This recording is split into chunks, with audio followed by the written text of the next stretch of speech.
To me, the worst experience I've ever had was, I hate to bring up this game, but it was the Tuck game. All right, so it's okay to bring that up. I don't mind that. The only people that knew we were there were kind of the Patriot fans that were staying at the hotel that happened to notice us walking out there in all of our Patriot gear. We won the game. Everybody's happy. We get to the plane. Everybody gets in their seats, and then we see the buses for the Raiders pull up.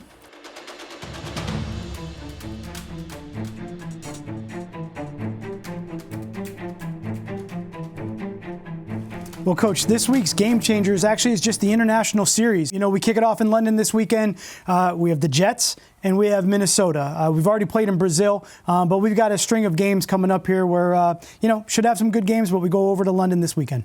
It's always interesting. You never know what's going to happen over there. Jets and Vikings this week. Then we have the Jaguars and the Bears, Patriots and Jaguars also in London, and finish off with Giants and Panthers in Munich. Some interesting games, and certainly for those teams and their fans, some interesting experiences. Yeah, and the fans, you mentioned it. I think that's one of the most interesting parts about going overseas or going out of the country is you see the different jerseys. It's not when you play a normal game and it's all the same jersey, the home jersey in the stands. It's like the UN of fans. It's the UN of the NFL. Every jersey's representative, and they're all excited to be there and watch our game.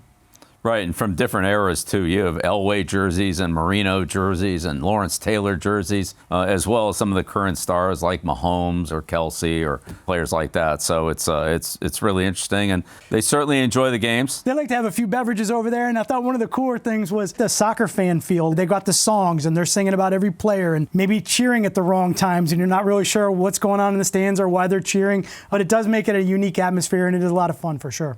And then we have an opportunity in the last couple of years to kind of have some heritage patches that we wear on game day, and everyone has that opportunity to, maybe show where they're from. We got Croatia, I think, Coach? Yeah, we have Croatia with the flags, and players put it on their helmets. We have Italy. It's definitely Italy represented right there. And then this is a good one, too. That's Big Dom right there and Coach Sirianni. But yeah. Big Dom called me. We were wearing the patches, and Big Dom called right away. He's like, how do you have the Italian flag? And I'm like, you got to get on your equipment guy and get it out there.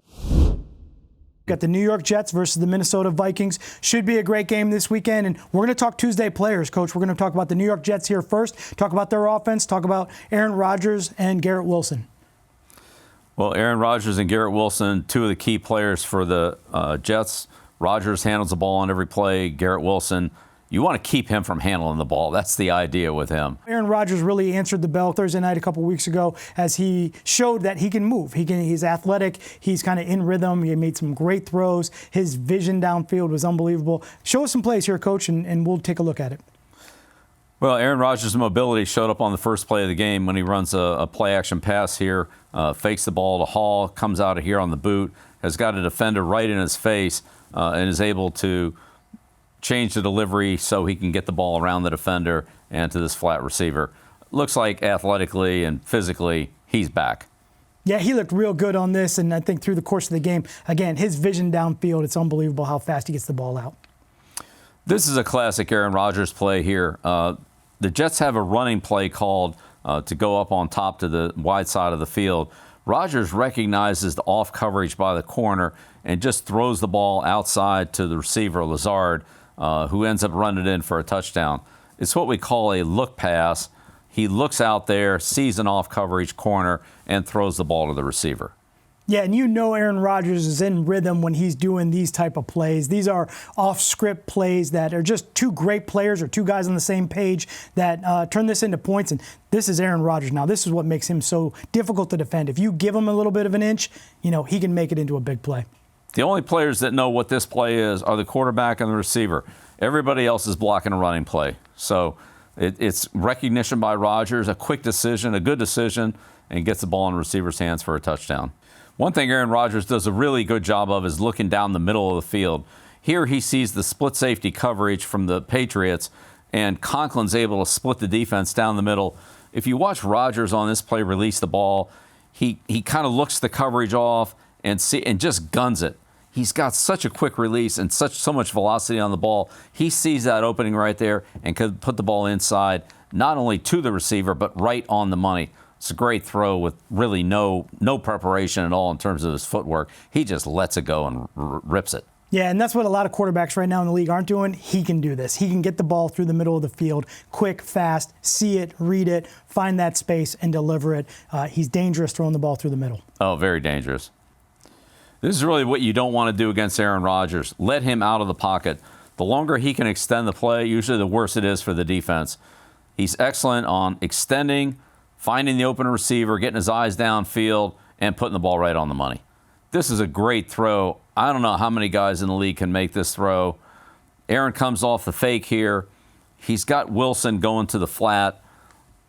That ball's got about 2 inches. Yeah, or it's intercepted and it's going the other way. Yeah. The DB's driving, and, obviously the DB doesn't want to be in this position where he's behind the receiver. They'll get you every time, but unbelievable throw right there. And like you mentioned earlier, Garrett Wilson, he's a good player. You give him that much space, you're going to give up points. Garrett Wilson's one of the best receivers that the Vikings have faced. It'll be interesting to see whether they have to double him or not.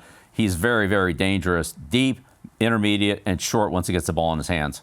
Yeah, I think, he's a guy that definitely they've got to pay attention to. They got to have a good plan for him. Are they going to roll over the top of him? They got to stay close to him. They're going to want to bring the pass rush, but if they cut him loose or they leave him open, it's catch and run. He's an explosive player. It could be a big problem. He'll make big plays. Yeah, so the Tuesday players on the other side of the ball for Minnesota's defense really will be the whole defense. I think when it takes everybody to beat Aaron Rodgers defensively, and look, they're doing a great job. Minnesota's defense, they've got points allowed, they're 14, sacks 17. They've got all the stats right now, but this will be a huge challenge for them facing a quarterback like Aaron Rodgers.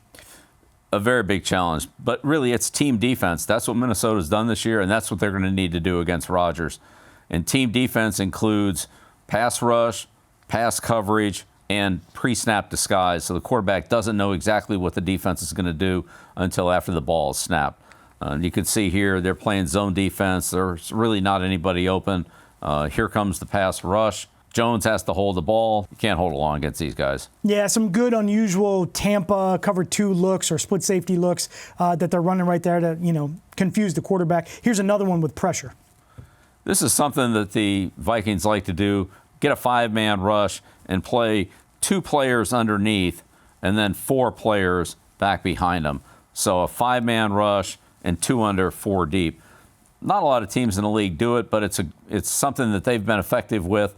And that pass rush, again, you don't have very long. This Van Ginkel is a guy that played for Brian Flores in Miami, now plays for the Vikings. Another good pass rusher, fast, quick, active. Here he is coming around on a game and sacking Purdy. Yeah, really good pick game inside. The 3 technique comes inside, drills the center. He can't come off. The guard can't make the switch. That frees up Van Ginkel. But to your point, Coach, that's a little bit of an unusual coverage, zone coverage, 2 under, 4 deep type of fire zone behind that 5-man pressure, and it makes the quarterback hold the ball a little bit. Purdy holds the ball longer than any of the quarterback in the National Football League. That's not Rodgers' thing. Rodgers will get rid of it. These are the guys right here that are open in this type of coverage that if the quarterback can find them, it turns into a big play for the offense instead of a sack for the defense. So we'll see how that goes. I think that the Vikings are going to have to be careful with Rodgers about giving up plays of space, especially in the middle part of the field.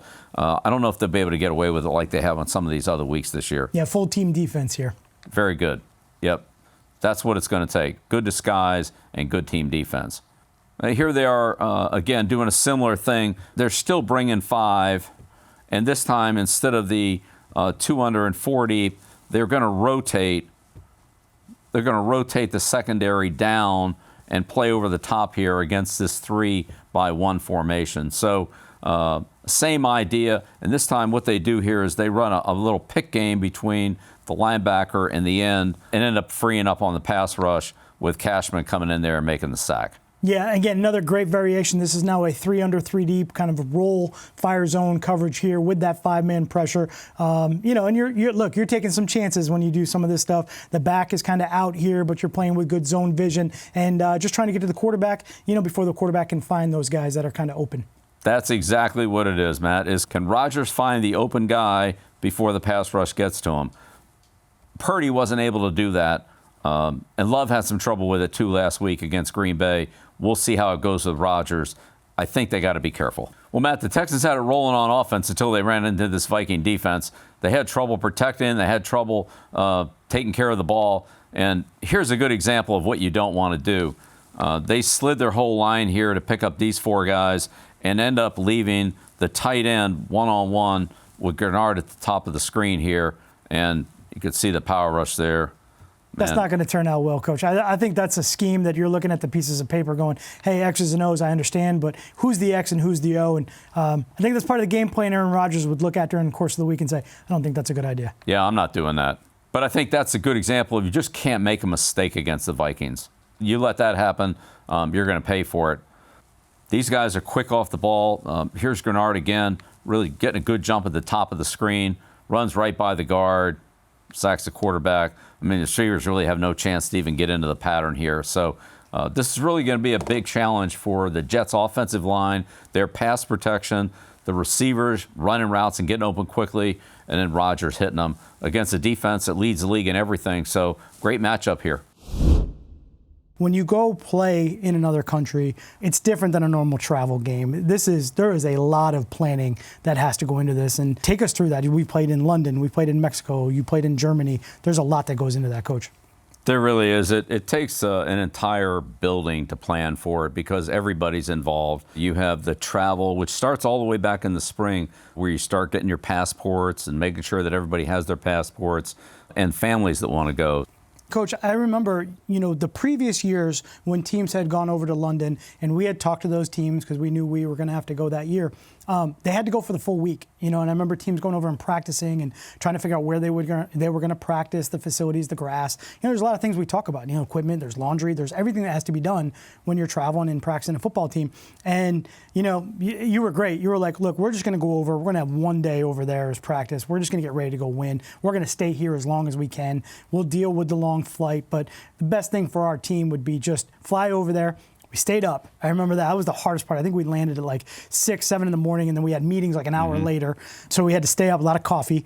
And then we got to go over to the cricket field, and that was cool. That was really neat to see that stadium, and I think that gave everybody a little bit of energy. But I remember when we got back, everybody was lights out. You bet. Everybody went to bed. They were tired, which was actually really good for us. I think we got a good night rest, got up the next day, had a good Saturday, and went out and we played pretty well in that game and won the game, which was awesome. One of the interesting experiences during the game was just the fans. They didn't necessarily cheer when something happened. I remember one time I was over talking to the defense. I had my back to the field. We were going over an adjustment in the game, and all of a sudden I heard the crowd roar and like all hell broke loose. And I turned around and looked, and both teams were in the huddle. What was there to cheer about? But they were doing their, one of their local cheers or whatever. So kind of threw me off there. Super unique experience. The one thing I remember the first time we went over, though, was traditionally we just kind of jump on the plane and we come right home. But in London with Heathrow Airport, it closed, I think, at like midnight, and we couldn't get out. Right. We had to stay the night and get up the next day, which it's good that we won because it's always a little bit challenging when you're trying to wrangle your team to make sure they're on the buses and counting heads to get on the plane to get through custom to come home. But certainly a very unique, fun experience, great memory for us. We won, so that's, the biggest part. Yeah, that was the biggest thing. That was a big win for us. Big win. 45-7. Yeah, like and again, like you mentioned, the team had a lot of time to spend and bond, coaches, same thing. And that was a great first experience, certainly, in London. But then, Coach, we wound up going back to London against the Rams, and that was another unique experience. It was. Rather than the cricket facility wasn't available, so we couldn't practice there. When we got to the hotel, we went out and put the cones out on Hyde Park. And we practiced on Hyde Park in between some sidewalks. You're going to downplay this story, but when we sat in the meeting and you told Moses, our strength, hey, we can just go over to Hyde Park and just walk over there and section off a little bit of area. We were across the street in the hotel. And everyone was like, yeah, that sounds normal to everybody in the room. And honestly, when we walked out of the hotel, literally the New England Patriots are practicing in the middle of Hyde Park. And no one really bothered us. I mean, Tom Brady's throwing. No one even knew we were out there. T-shirt and shorts, throwing the football, running our plays, getting ready for the game. Yeah, walking their dog, just going for a walk in the park. It really was amazing. The only people that knew we were there were kind of the Patriot fans that were staying at the hotel that happened to notice us walking out there in all of our Patriot gear. But that was our Friday practice and didn't have to travel. Just went in, went out, and that was another good game for us against the Rams. We played well that game, and it was good having been out there. A few years before, a lot of guys were, second time around, but still, logistically, it was a big undertaking. That's not easy to do as a head coach. You're trying to make those decisions for sure. Well, it takes a big staff to do that and a good staff to do it. As the head coach, you're in charge of organizing it, But the people who do the work are really the guys that are on the ground, and they're in the places of transportation, hotels, food, nutrition, medical treatment if somebody were to need something, family or player, communication, so forth, all the things that go on during the game, copying and putting up different lists and game plan sheets and all that in a different country is not the easiest thing in the world. Everything you bring with you is okay. Of course, you have to have the right outlets and the right power sources and computer hookups and so forth and so on. It's a huge undertaking that gets planned all the way back in March. And I think we sent multiple people over there, 4 or 5 people over there, strength coach, nutrition, IT, operations, security, 3 or 4 trips before we made the final trip. So it's a huge operation, but it all worked out, and that was a great trip. Fortunately, we won that one too. That was another good one. And then really from there, our next trip, we had to play in Mexico City. So we had kind of done London twice. That was good. We had a rhythm there. And, now we get sent to Mexico City. But we actually had to play in Denver the week before. That was a unique trip for us to kind of plan. Right, it was. We had Denver first, and after we played Denver and won the game against the Broncos, we bussed down to Colorado Springs, which coincidentally is at 8,000 feet, about the same altitude as Mexico City. And so we practiced there at the Air Force Academy. As you can see from the picture here, it's a vast field, but it had a big slope. The slope kind of ran from the upper left to the bottom right, and so you could be running downhill or you could be running uphill. There was no crown on the field. It definitely had a different feel to it than what a normal practice field would, especially when you're running plays uphill. Yeah, you just right there, Coach. I mean, we're downplaying it. That was a hard angle. That thing was going downhill. And I remember we're trying to do run fits, and they're running toss plays out to our right. That ball is coming downhill now. That play was happening fast. Now, the tosses to the left, we had a lot more time. We got there. Those run fits look a lot better. They did. But that was different for sure. And then, traditionally. This was the running hill here. Yeah, I don't know if really that was a running hill before we got there. I think we turned it into a running hill. We've traditionally conditioned on the hill back in New England to get our guys ready to go. And I think everyone was relieved to be away from the hill. And all of a sudden you looked around and said, okay, we're going to the hill. And this picture doesn't do it real justice. That is a steep, steep incline. This was straight up. I think everyone kind of looked around and said, are we really running this thing? And at 8,000 feet, it took the wind out of you pretty quick. It was a tough run. To hear the guys comment about how they thought they were in good shape and then trying to run the hill out in Colorado Springs, it was a little different story. But overall, great facilities, great practice environment, and then we got on the plane and went down to Mexico City, just like we would do for a normal game. Our Friday practice at Air Force was in the stadium, and so we could try to simulate the crowd noise and so forth, which when you play a neutral site game like that, very similar to the Super Bowl, fans are from both teams, and so you're not really the home team, you're not really the away team. It's kind of noisy all the time, so you have crowd noise on offense, crowd noise on defense, kind of crowd noise all the time. So this was a good place for us to simulate that. And the trip down to Mexico City was kind of a normal flight down there. Once we got to Mexico City, the security was tight. Yeah, it was a little different, I think, than what our guys were used to. When we travel here at home, we get to a city, we have great escorts from the police departments in the different towns and cities that we play in. I do remember walking off the plane and the police escort that we had, the military escort that we had, they were white Toyota pickup trucks with the biggest machine guns I had ever seen strapped to the back of these things. And some guy riding back there with, he's got the bullets on both sides, and he's just holding on to the machine gun as we're rolling down the streets, getting into Mexico City. That's a real shocker. That's a different environment to get off a plane into. We've never had security like that. Probably as tight as I've ever been in with a football team. And Mexico City was great. They just security doing their job. But the funniest part was we got done with that meeting, and one of the coaches looked at me and said, "Hey, we're going to go get some tacos. Do you want to go?" I'm like, "I'm not leaving this hotel. Did you just hear this message? Like, I'm going to my room." But beautiful city. Beautiful stadium. The people were great. It was really fantastic. I also think when we went to Mexico, I think there were some volcanoes blowing up around the time or some activity. So again, it was just it was good to come home with a win. Let's just put it that way. It was good to get out of there, win, come home. It was a good season for us. And, that was the Mexico trip. And then, Coach, last year you went over to Germany, which was a whole new experience for you and the team. It was. We stayed at the German soccer national facility, so all the German national teams go through this facility at obviously different points of time during the year, but their main team, their junior teams, and so forth. It was a tremendous facility that they converted into football fields, and they have all their meeting rooms and everything there. It's a tremendous facility, just built for soccer, but it was great. Frankfurt was great. The stadium was great. Again, it was a soccer stadium, a soccer field, but more towards football. The fans are more inclined towards football than I would say probably at the other ones.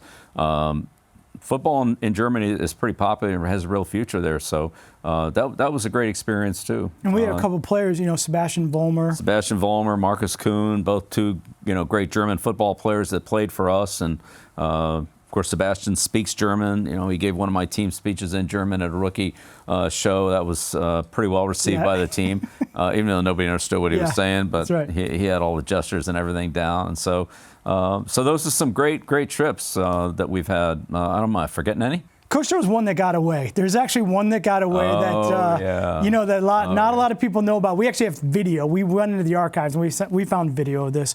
Coach, we almost had the China Bowl. We were going to China. I remember 2006, we had the game in our stadium, painted the field. We had, Chinese jerseys. We had Chinese business cards. We were going to be the precursor for some events that were coming the following year. I think the Olympics were going to be there. We were going to play the Seahawks. This was in the middle of training camp, right? We were going to go to Seattle. We were going to play Seattle in Seattle. We were both going to get on the same plane, fly to China, Beijing, and play another game against again. Play them again back to back. It's coming back to me now. And it was one of those things where we said, well, we'll just take our own plane. And, we got some security intel that said, you can't just fly your own plane into Chinese airspace. Like they might shoot it down. So it was one of those things where from the start, we were having meetings. We were planning. We had some very good meetings about things we could and couldn't do when we got to China. We weren't going to be doing a lot of sightseeing. We were just going over there August 8th to play a football game, get on a plane and come home, fly all the way back from Beijing, back to New England.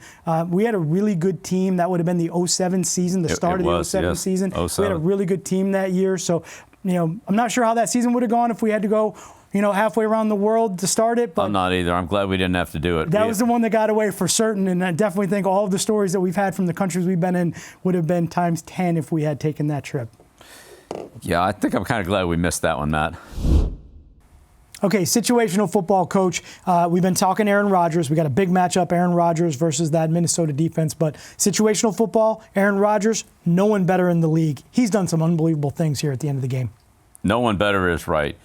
Aaron Rodgers has in his head a clock that tells him exactly how much time. He knows exactly how much yardage he needs to get into field goal range or to score a touchdown. He has an incredible quick release and strong arm, can make any throw on the field.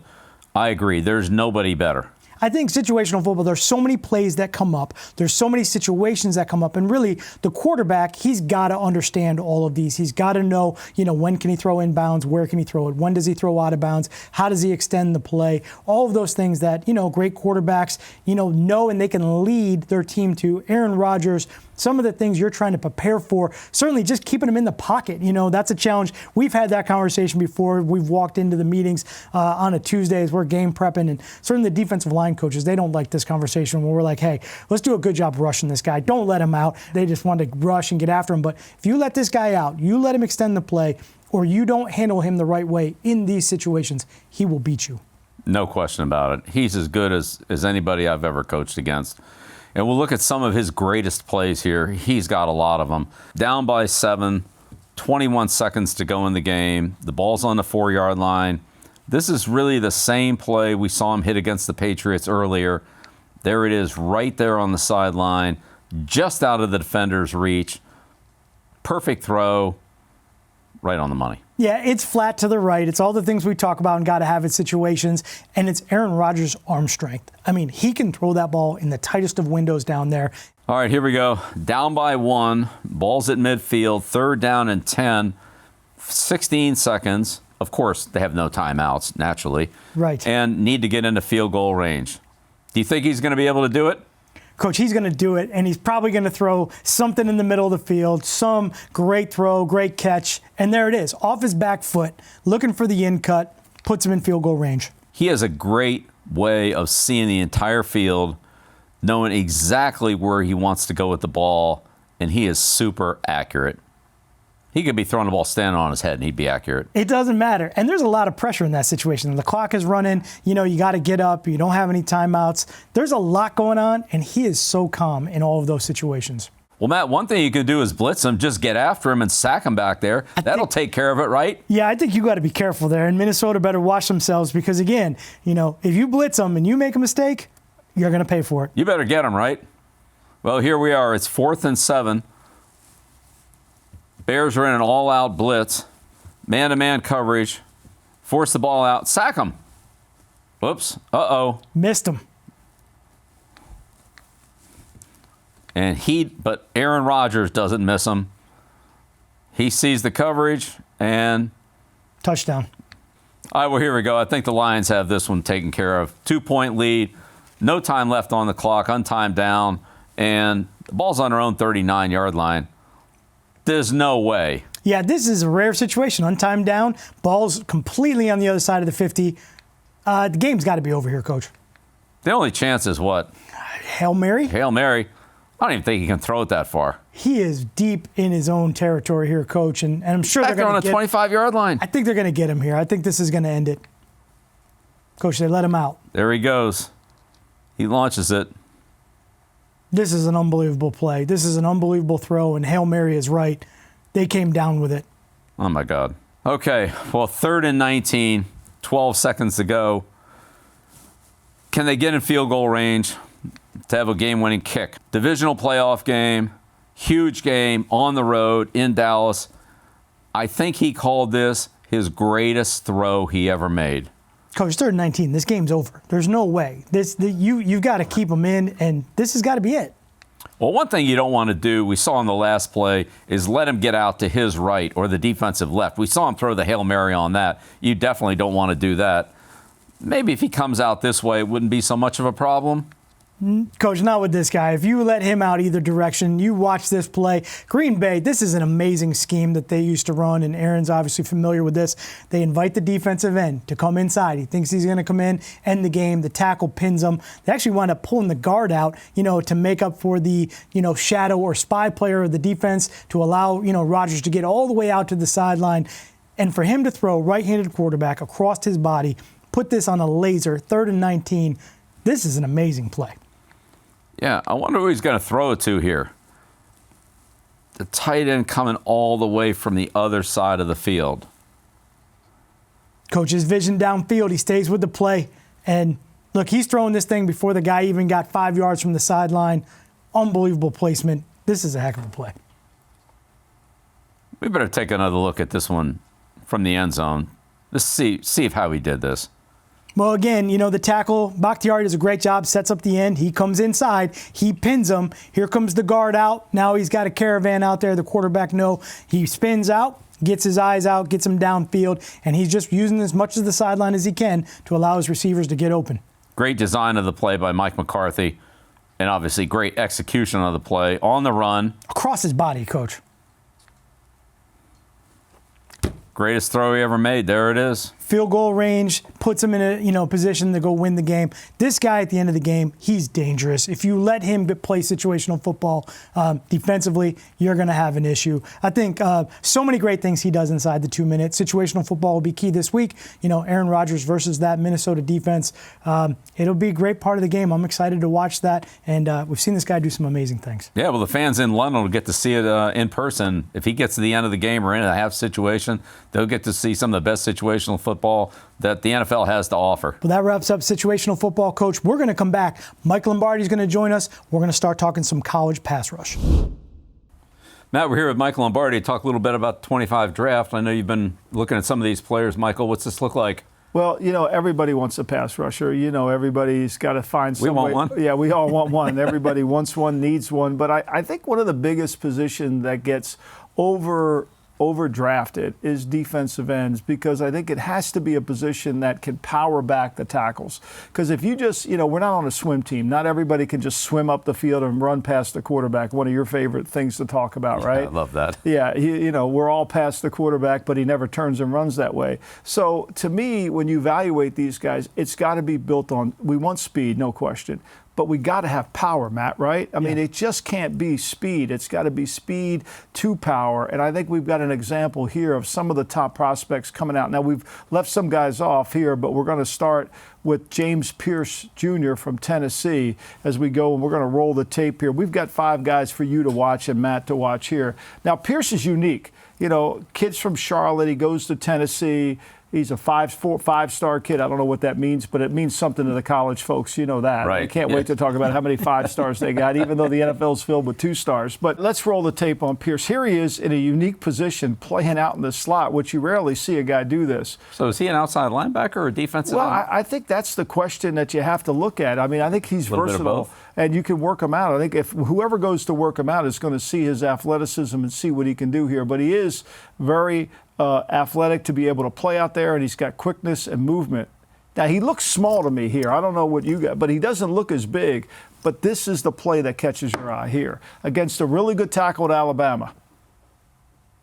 That's what we want. It's good power. That's that power right back into the pocket you were talking about, Mike. That's what we want. We don't want swimmers. We want power, right? Here's another example of his power coming off the edge. Yeah, playing the run. Playing the run. Yeah. I mean, those are 2 plays that fit with both That's you want to Georgia run too, right? defensively. Yeah, that's Georgia. Good edge set. That's what we want out of that player. That's exactly what we're looking for in terms of that. And so, to me, that's a requirement to play within both your defenses. And I think to be a good defense, you got to have some power on the edges. We're seeing that in the NFL, the way teams can attack and run the ball outside. If you don't have somebody who can play the edge, it's a real problem. It's a long day. Now, our next guy is Savion Jones from LSU. Plays in the Southeast Conference just like Pierce does. Big man, 6'6", 280, 4-year starter. He's an older player, which to me is critical because he's been in the weight room, and you could see it when we watch him play here. And Just a Louisiana kid, right? LSU, Louisiana. And so, to me, his versatility, being able to play multiple positions, really fits what we do defensively. It's against USC. Yeah. Well, he powered him back there, didn't he? Yeah. Now he shows some speed coming off the edge, but now he's past the quarterback, but he turns it back inside, which we got to have. I think. Run that back, Mike? Yep. So kind of like what T.J. Watt does at Pittsburgh. Yeah. Where he turns that corner and he's able to dip, and I'm not saying it's T.J. Watt. He's a lot bigger than T.J., but that dip and turn, that's not bad. Yeah. He gets that good rip in there, and then, the tackle's hand eventually just has to break through, and he does a good job turning and getting on the quarterback. But this is what Matt, this is what I think is important. This kid now, he's in a 3 technique. So we've seen him play outside wide. Now he comes back in, so he shows versatility. He's in almost a 2-gap stance. Not that many teams run 2-gap anymore, but to me, he shows the ability to go down in there and play against the bigger guards. Which would be great for us, Mike, if we could get into those 4-down looks and then move them down inside for those 5. One more time, Mike. Well, he shows pretty good strength here holding off this down block. No question. Good tackle. Extends his arm out. You could tell he's been in the weight room. You definitely could tell he's been in the weight room. All right, our next guy, to me, I think is one of the most interesting players in the country, Ty Robinson. He's from Nebraska. He's played all 4 years after his red shirt. I mean, he's a big man. He's physical. He can play from 0 technique. You've seen him on the nose to all the way out to 9. I mean, I think this guy's going to be a high draft pick because he's got size. I think he'll have speed, and he's got tremendous versatility. We know he's 6'6", 310. That red and white almost kind of looks a little bit like J.J. Watt at Wisconsin. It really does. I mean, look at that. Look at him. I mean, here's the thing. I know we're not evaluating everything, but look at his arms. I mean, you can see this guy is not far into the weight room, right? I mean, that's important. And being a 4-year player at Nebraska with a redshirt year, one thing, everybody wants young players, but sometimes young players aren't ready to play. This guy's ready to play. Yeah. So we're going to see him line up in a bunch of different spots here. Here he is over the center with quickness inside. And for me, evaluating defensive linemen, if you can get into the paint, which is the area between the 2 guards in front of the quarterback. Now, I know it's Colorado and they're not very good in the offensive line. But the quarterback's athletic. Yes, exactly. And he gets him on the ground. The great thing about that clip is he's just moving towards the quarterback the whole time. Like, he's just obviously big, strong guy. Now he's out playing a 5 technique on the edge, redirect. That's Sanders again. Yep, redirect and come back. I mean, it's a big man making those moves out in space. I mean, that's something you got to really love. And then this course, when you're this big, you got to play with power, and you're playing it from outside in. Whoa. See, I think what people realize that's not going to get a sack, but that gets what you want, Matt, as a defensive coordinator, a pressure and changing of the quarterback's launch point. Yeah, and especially with all these quarterbacks that are trying to get out of the pocket so fast, if you give him a little bit of room, the power rush takes away that room for him to get out. Yeah, It's an interesting player. he really is. I think he's got a great chance, and he's going to continue to get better, and he's having a good year with Matt Rule out at Nebraska. All right, now we're going to go to the Ohio State, where they have 2 defensive linemen. I mean, this is the best team money can buy. There's no question about that. They are a pro team. And Jack Sawyer, a defensive end who's from right there in Ohio, has been a 4-year player. He's had 14 sacks over his career. He's got great size. He's not as big as the other players in terms of bulk, but I think he can do some things in their defensive front. And we know they've been able to produce some defensive linemen in the league. So here he is, number 33. Inside, this is where he usually plays on the left side, yes, correct? Yes. I think he's more of an outside player than he would be moving down into a 3 technique. Now, you got to see his body to see if we think we can put more weight on him and not lose his quickness and effectiveness. But he certainly has the ability to move and create problems for offensive linemen. This is last year's Michigan game, which I'm sure none of the Ohio State fans want to watch, but we'll watch it anyway here. Yeah, but all these players got drafted. All these players got drafted, yeah. Right. So, again, college football evaluation is all about who they play, not how many games you watch. Mike, can you just run that back for a second? I know we're going to get to him later, but over here on the other side, that's JTT, right? That's JTT right there. Right there. Here, he is right there. Okay. We'll get to him later, but this is Sawyer on the left and JTT on the defensive right. Which isn't a bad group to have when you got 2 defensive linemen. So this is against Missouri in the bowl game, which Ohio State really didn't seem very interested after losing to Michigan. But again, he shows good effort, good ability, and those defensive linemen for Ohio State, all of them are going to get drafted. They're all going to be, as you used to tell me, put them on a pro board because they're going to be playing pro football. Yeah, that's a pretty good-looking group right there. Yeah. And we got the other defensive end, too, JTT. Yep. JTT, who comes... I'll let you pronounce his last name. Talamulao. Is that how you do it, Matt? You want to try it? JTT. I think I got it. 44. I think that's right. Highly recruited kid out of the state of Washington. He went to Eastside Catholic out there. They get, usually those kids stay at home. They're either going to go to Oregon or Washington. So Ohio State, to get a kid like this out of there is pretty highly recruited. And Ohio State does a great job. They were really excited to get him in here. Here he is against Michigan last year. Al Davis loved this. He loved defensive ends. This was a pet peeve for Al Davis. He believed every right end should be in a right-handed stance.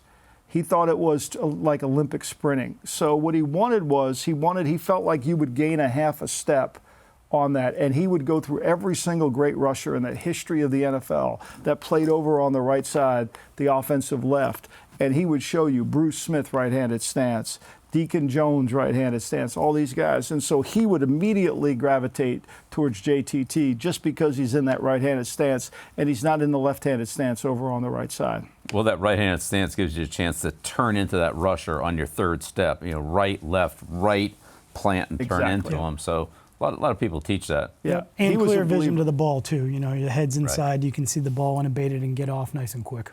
Oh, here he's in pursuit, right? Yep. Shows a burst to the ball. I think that's another thing we don't talk enough about is the burst to close that these guys. We're always obsessed with the 40 time, but that burst to close is so significant when it comes to these defensive linemen closing it down, especially with the quarterbacks being so athletic. Yeah, and getting out of the stack and turning and running, and really with a lot of the pass game right now being so short, these guys can make some plays. Yeah, that was one of the things I loved about Lawrence Taylor. When he saw that he had a chance to get the guy, he could turn into that extra gear and get him. Yeah, now he's in a little bit of a left-handed stance, but, he just beats the guy off the ball so quickly. I don't think the kid heard the snap count.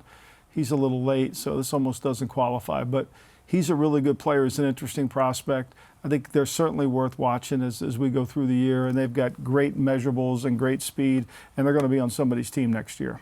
All right, well, we'll keep our eye on these guys as we go through the season. We got a long way to go, but we'll see them against some good players. They got, obviously, they got Michigan and Penn State coming up. Yeah, they got some big games, and that's the best way to watch them.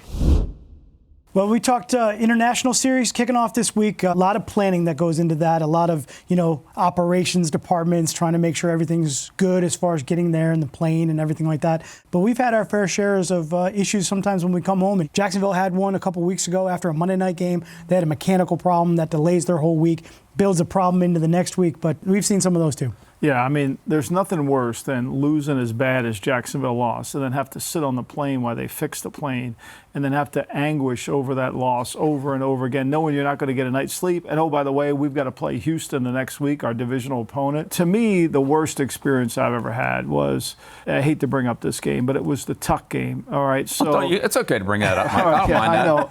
So, the Tuck happens, and we're all not sure what's going on with that play, although Art Rooney in front of me predicted it was going to be a Tuck call, which Al Davis never forgave him for. But anyway, so now we have to leave the press box.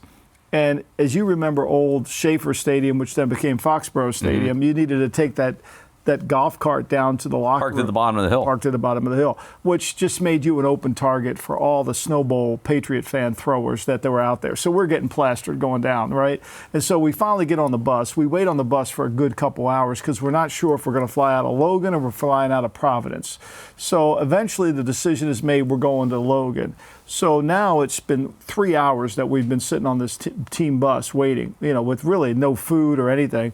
Then they take us to Logan, and we wait in the lobby for another 2 hours, and then we get on the plane, and we literally do not take off to fly home until 6:30 in the morning. The sun's coming up as we're taking off, whatever sun there was in Boston at that time. And we had an anguish over that loss, over that call. And meanwhile, the owner of the team, he's just completely wants to go strangle. Did he fly with the team?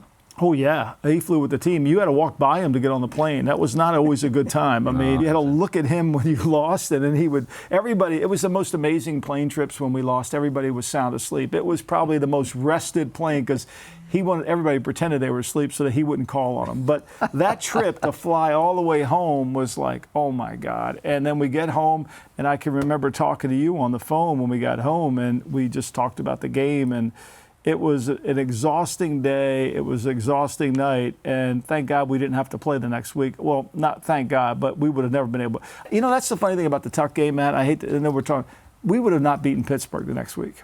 They were good, and they had a running quarterback, and we were not very good about that. Matt, I remember when we sat in Philadelphia, and I thought we were going to be stuck in Philadelphia for a while.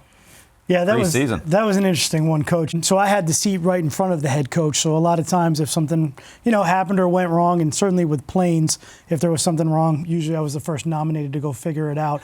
And because you were the only one that could figure it out. So we play a preseason game. It's hot. We're in Philly. We practiced all week down in Philadelphia. Right. We're excited to get home and, kind of get into our normal routine. And you know how it is in preseason. You finally get to the plane. It's maybe midnight. You're trying to get out of there as fast as you can. And the plane's not going anywhere. And we're not moving. And they're loading it up. But the plane's getting hot. The temperature is rising inside the plane. Everyone's starting to sweat. What's happening? I get the tap on the shoulder. Hey, do you know what's going on here? I'm like, let me go find out. We come to find out they can't get the plane started. The engines won't turn on. Wait a minute. It's a little bit of a problem when the engines won't turn on. There's not a key to turn on a plane? Yeah, no. It's not. No, we're not getting the jumper cables here. We're not pulling up a little car battery here and making this thing turn over. So word quickly spreads through the plane that we can't get the engines, rolling. So at that point, as the head coach, you're trying to make decisions. Do we stay? Do we just get on the buses? Do we leave? I'm looking at one of our assistant coaches who's now, I think he's sitting in his underwear and his tank top because he's sweating so bad. And I'm worried that he's not going to make it off the plane. It's about 120 in the plane at this point. We take everybody off the plane. It's now 1:30 in the morning. We finally get a hold of somebody in the airport, and I'm like, hey, where's the jumper? Like, we have, a startup engine. It's usually with one of the larger airlines. Delta had it. We were not with Delta at the time. We had to basically Delta came through. But we had to go break in a little bit. We borrowed one of the starters. We brought it over, got the engine turning, and you could kind of see everybody at that point. Are we really getting on this thing? Are we really going to fly home at this point? And I was like, okay, well, look, we're either going to get on, we finally got the engine started, or we're going to get on those buses and drive for about 8 hours. And we've done that trip before, which is not fun either. So at that point, I was like, let's just get on the plane. Hopefully we can cool this thing down. But that was a new one for me. Being on a tarmac at 2:30 in the morning, trying to figure out how to jump an airplane, that's not really something you do every day. And I was just trying to get home. So that was a tough one. Speaking of sitting on the tarmac, when we played Oakland in Mexico City, we sat on the tarmac for a long time. We won the game. Everybody's happy. We get to the plane. Everybody gets in their seats and grabs something to eat and kind of sitting there. And we're sitting there. And then we see the buses for the Raiders pull up. And their plane was parked right next to ours. So we're sitting there looking out the window, and they get out, and they get off the buses, and they pile onto the plane. They're loading all the gear on and everything. And another half hour while they're loading everything on, and the plane pulls out. And we're still sitting there. And I'm thinking back to our security meeting and all night. We getting kidnapped here in Mexico? How long? We got to get out of Mexico. About another half hour before we finally got everything loaded on the plane. I mean, I'll say one thing: they didn't win the game, but they out traveled us. How to escape Mexico, right? They did. They won getting out of Mexico for sure. There's some funny stories coming home. We'll get to some of the snow stories and all later on in the season, but there's some wild trips. Yeah, it's great. Just International Series kicks off this weekend. Some, great matchup here with the Jets in Minnesota. We'll see how that goes. Aaron Rodgers, the Minnesota defense.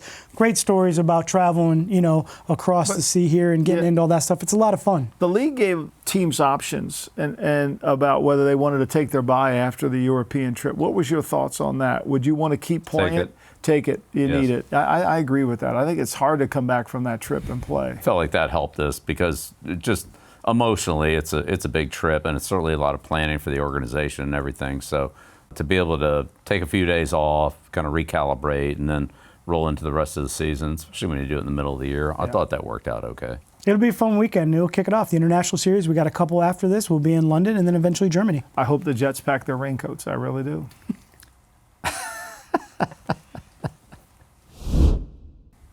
Well, we're back into the encyclopedia, Coach. We got a great opportunity again to dive into some football fundamentals and basics, and nothing more important than football than tackling, Coach.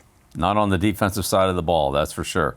Well, we're going to open up the book here, take a look at our table of contents. We talked a little bit about inline. We'll go through some examples there and then talk a little bit of space tackling too, but let's go through the specifics of inline tackling.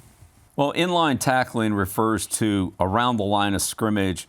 And usually this is when a defender has to come off and defeat a blocker, not just standing there in the hole. That's relatively easy when that happens, but that's infrequent. So he needs to be in a good football position with his knees bent, and he's usually coming off of a blocker. So it's not a perfect situation to tackle. It's coming from a engaged position to be ready to tackle, and then maintaining leverage. So if he's outside in, stay outside in. If he's inside out, stay inside out of the runner. Don't jump across and lose your leverage so that the players that are behind you fit and both of you end up on the same side and you miss the tackle. If I miss them from this side, I'm going to force them over to the opposite side of my teammate.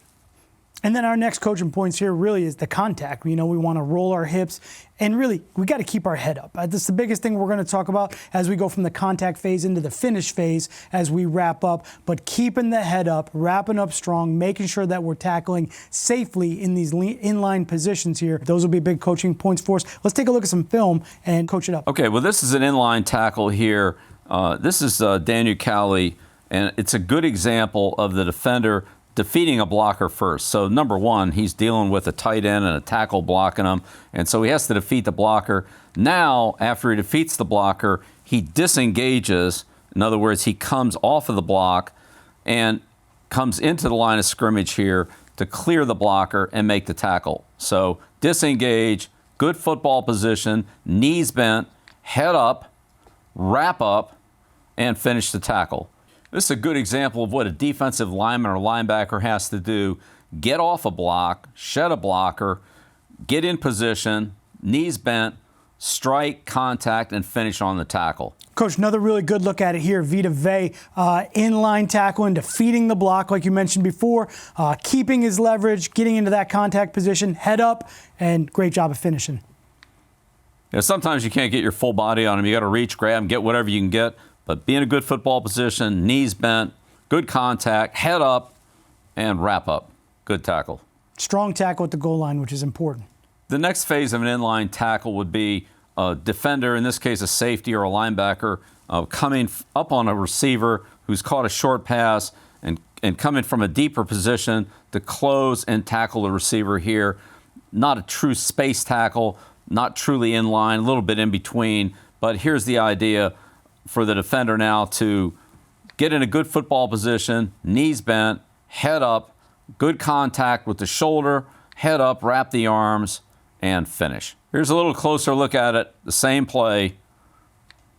Good football position, knees bent, head up, good contact, and wrap up.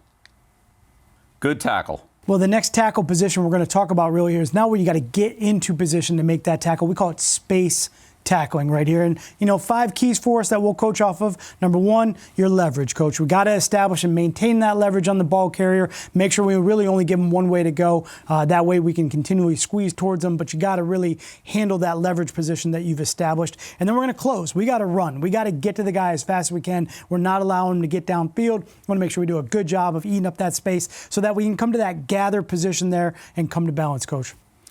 Right. It's hard to do the bottom 3 if you don't get 1 and 2 right. The proper leverage, keep your leverage and give him one way to go, close to him, don't wait for him.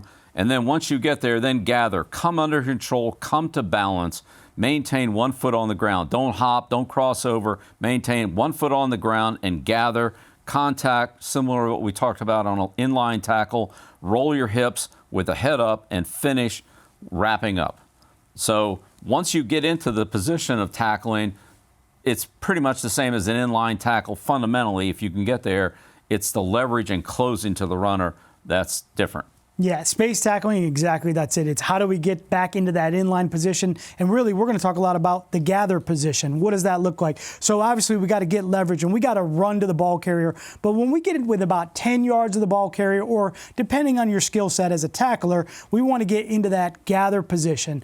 Eyes at the level of the ball, coach, that near foot slightly staggered forward, like the defender here you see at the forefront of the screen in the dark jersey. He's in good position. He's got the 3 bends. He's got the hips, the knees, the ankles, everything in alignment so that he can really come out of that position with good contact balance in really an inline position. But it's all about that close, getting in a good gather position so that we can get back into an inline tackle fit. Coach, we got some video here to go over. Space tackling is getting in position to tackle.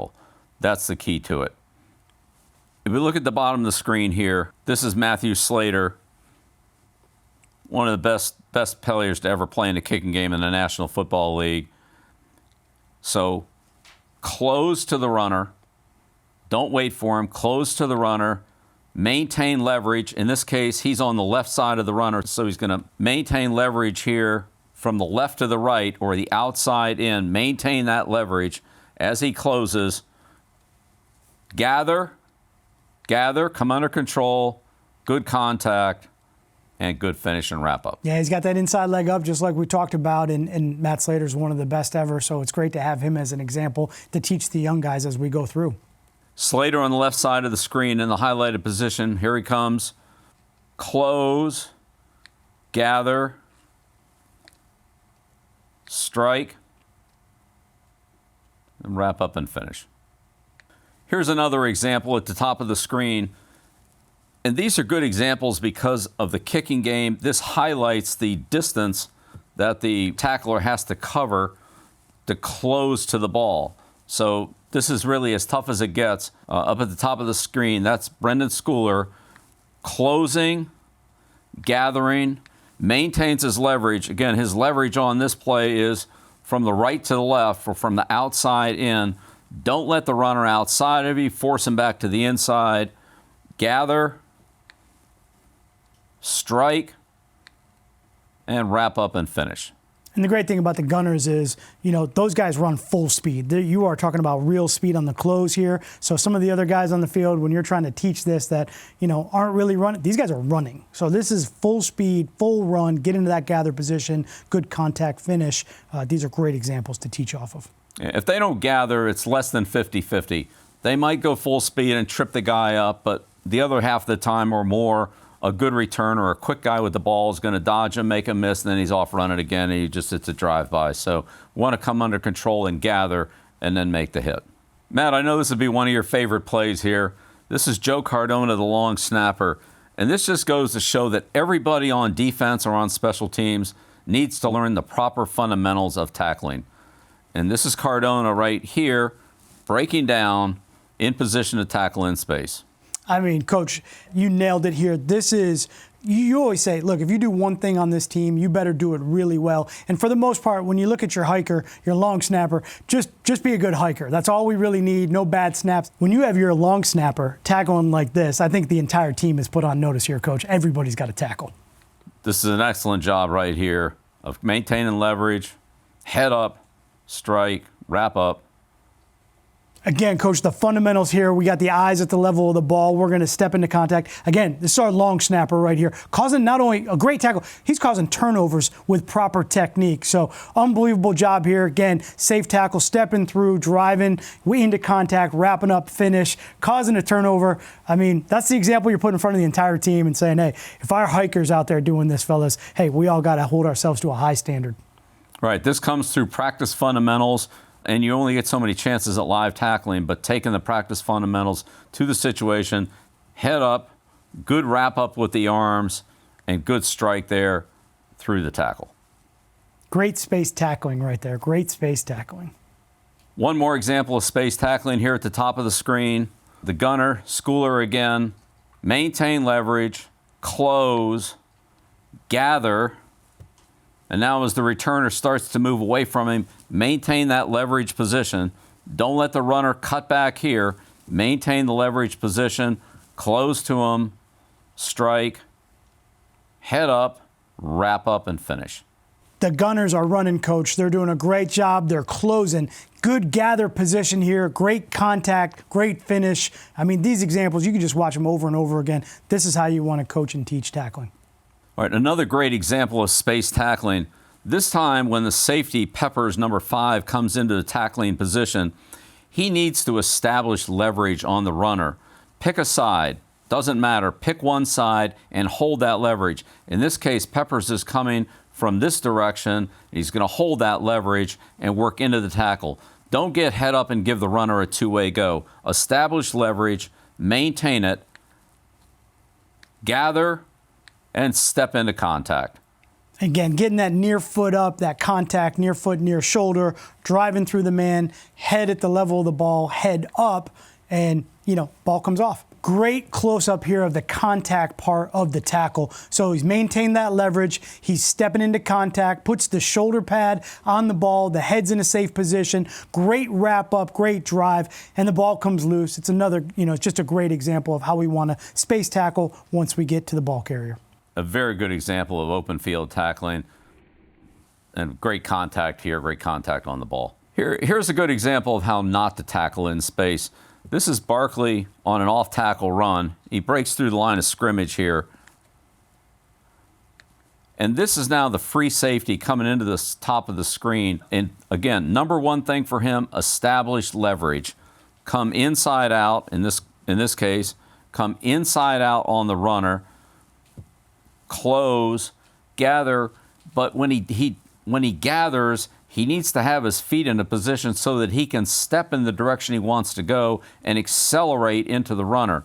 Here what happens is the defender steps inside, crosses over, and it's all over. Yeah, when you're a safety and you're a space tackling safety, these runs are either going to be knocked down for, call it 10 yards, or they're going to be big play touchdowns. And you've got to be a great tackler. You've got to take good angles. And certainly in this case, exactly what you said, he steps inside himself. He's now a step behind. And when you have explosive, fast runners, if you're a step behind, you're going to lose a step behind, and he's going to score. Yeah, the only way to make this up is to be faster than the player you're chasing. In this case, it's the same or maybe a little less for the runner. That's why these guys in free safety position have to take great angles, maintain great leverage, and use proper fundamentals and technique. If you get into a foot race with a guy that's faster than you are, it's going to be bad news. Yeah, nothing more important than fundamentals and the fundamentals of tackling, Coach. Inline space tackling, we love this stuff. It's a huge part of the game and something you can teach, every single week to your guys. We love diving into the encyclopedia. This has been fun. One of the most important chapters in our encyclopedia. That wraps up this week's episode of Coach. Another great episode, Coach. Like and subscribe to the channel, and we'll see you next week. Sounds good.